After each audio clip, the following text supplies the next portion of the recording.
Hello दोस्तों, आप लोग कैसे हैं। आशा करता हूं कि आप लोग अच्छे होंगे। मैं पीछे पॉलिटी में आप लोगों को पूरा चीज़ें पढ़ाते आ चुका हूं कि पॉलिटिक्स क्या है ना, पॉलिटिकल साइंस क्या है, ठीक है। पॉलिटी के जन्मदाता कौन है, यानी फादर्स कौन है, ठीक है।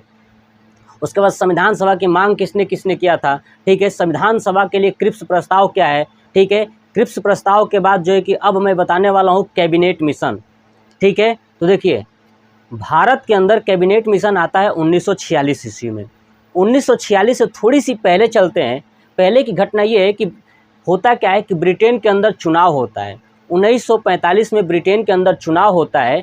तो ब्रिटेन के अंदर जब चुनाव होता है तो उसमें दो व्यक्ति उठते हैं, यानी चुनाव के लिए दो व्यक्ति जो है कि कैंडिडेट होते हैं। एक का नाम होता है वेस्टन चर्चिल और दूसरे का नाम होता है क्लेमेंट एटली। वेस्टन चर्चिल और क्लेमेंट एटली जब चुनाव में खड़े होते हैं तो क्लेमेंट एटली ने घोषणा करते हैं कि अगर मेरी सरकार बनती है तो मैं भारत को पूर्ण रूप से स्वतंत्र कर दूंगा और संविधान सभा का गठन करने का आदेश दे दूंगा, ठीक है।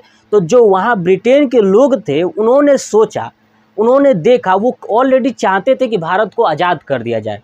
तो उन्होंने भारी भरकम वोट से क्लेमेंट एटली को विनर कर दिया, यानी जिता दिया उस चुनाव में। यानी 1945 में क्लेमेंट एटली चुनाव जीत जाते हैं और जीतने के बाद जब हाउस ऑफ कॉमन में 14 मार्च 1946 ईस्वी को एक रिपोर्ट प्रस्तुत करते हैं और उस रिपोर्ट में लिखा होता है कि भारतीयों को स्वतंत्र किया जाए और संविधान सभा का गठन किया जाए भारत के अंदर। ये रिपोर्ट अपने संसद में प्रस्तुत करते हैं। तो संसद के अंदर जो है कि जितने भी लोग चुन के गए होते हैं उन्होंने इस चीज़ पे सहमति भर दिया कि हाँ, भारत को आज़ाद किया जाए। जब ये बात सहमति बन गई तो क्लेमेंट एटली ने सोचा कि अब ये चीज़ें भारत को खुशखबरी पहुंचाया जाए। तो उन्होंने क्या किया, 14 मार्च को संसद में उन्होंने पेश किया और 24 मार्च 1946 ईस्वी को भारत आ जाता है। कैबिनेट मिशन भारत आ जाता है। अब समझते हैं कि आखिर में कैबिनेट नाम क्यों पड़ा है।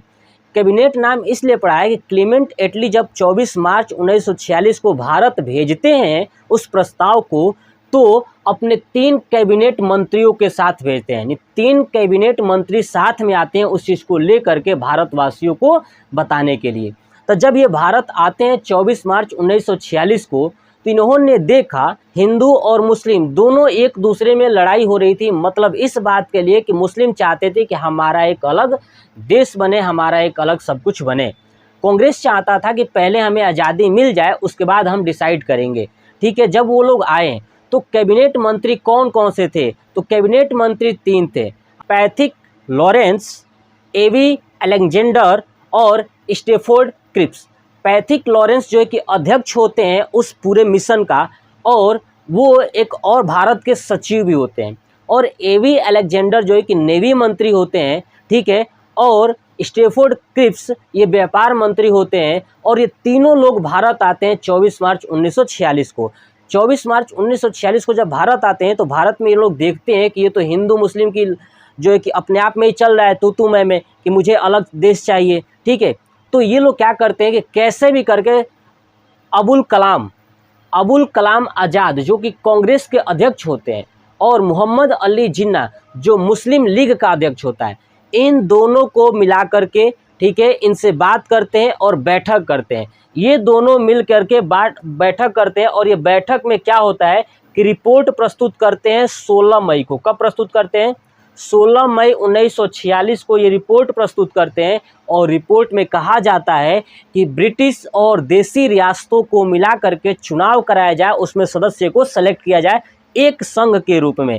यानी ब्रिटिश और देसीय राजा थे और ब्रिटिश जो सरकार जिस क्षेत्र में थी, इन दोनों को मिला करके चुनाव कराया जाए एक संघ के रूप में। दूसरा इन्होंने कहा कि अंतरिम सरकार हम आपको दे रहे हैं, यानी आप अंतरिम सरकार बना लीजिए, ठीक है। ये बात आप सोचिए, हम लोग बहुत पहले से डिमांड कर रहे थे कि हमें भारत को एक अंतरिम सरकार चाहिए। और ये अंग्रेजों ने, यानी क्लेमेंट एटली साहब जब प्रधानमंत्री बने तो ये बात मान लिए, ठीक है। तो हमें मिल गया अंतरिम सरकार बनाने का आदेश। और उन्होंने कहा कि अंतरिम सरकार बनाएंगे, उसमें मंत्रिमंडल कितने होंगे, तो 14 मंत्रिमंडल। यानी जब हम अंतरिम सरकार बनाएंगे तो उसमें 14 मंत्रिमंडल होंगे। ये बन गया उसके बाद क्या हुआ कि अब उन्होंने कहा कि आप संविधान सभा बना सकते हैं। तो संविधान सभा बनाने के लिए चुनाव कराना होता है, और चुनाव में जो है कि चुनाव में कहा गया कि प्रत्येक 10 लाख सदस्य पर, ठीक है, एक जो है कि संविधान सभा का सदस्य बनेगा, यानी प्रत्येक 10 लाख वोटर्स देंगे तो एक संविधान सभा का अध्यक्ष बनेगा। तो 10 लाख पर एक संविधान सभा का अध्यक्ष का चुनाव किया गया। तो ये कैबिनेट मिशन जब भारत में आया तो भारत के अंदर खुशियाँ ही खुशियाँ हो गई, और इस कैबिनेट मिशन को भारत ने मान लिया, क्योंकि भारत के अंदर एक ही चीज़ की डिमांड थी, वो अंतरिम सरकार और संविधान सभा, ठीक है, कि इसका गठन किया जाए और अंतरिम सरकार हमें दे दिया जाए। अब भारत के लोग जो है कि संविधान सभा बनाएंगे, और भारत के अंदर अब चुनाव होने वाला है संविधान सभा के लिए। तो हम लोग नेक्स्ट पार्ट में भारत के अंदर चुनाव होने के बाद संविधान सभा का गठन और कौन कौन से मंत्री क्या क्या बनाए गए, संविधान सभा में जब चुनाव हुआ, अंतरिम सरकार बनी, तो किसको कौन सा मंत्री पद दिया गया, ये पूरा डिटेल्स में नेक्स्ट पार्ट में बताने वाला हूँ। अभी हम लोगों ने इस पार्ट में क्या क्या पढ़ा कि क्रिप्स प्रस्ताव क्या था, और कैबिनेट मिशन कैसे आया भारत में, क्या क्या घटनाएं हुई, ठीक है, क्रिप्स प्रस्ताव क्यों वापस चला गया, ठीक है, ये सब दोनों के बारे में हमने डिटेल्स चर्चा किया। अब आप जो है कि ये अभी तक वीडियो देख चुके हैं, तो आप मुझे कमेंट बॉक्स में एक क्वेश्चंस का आंसर जरूर दीजिएगा कि भारत के अंदर से क्रिप्स प्रस्ताव वापस क्यों चला गया, क्या कारण था। आप कमेंट बॉक्स में इसका उत्तर जरूर दीजिएगा। आपको ये वीडियो कैसा लगा कमेंट बॉक्स में जरूर बताइएगा। जय हिंद, जय भारत, वंदे मातरम।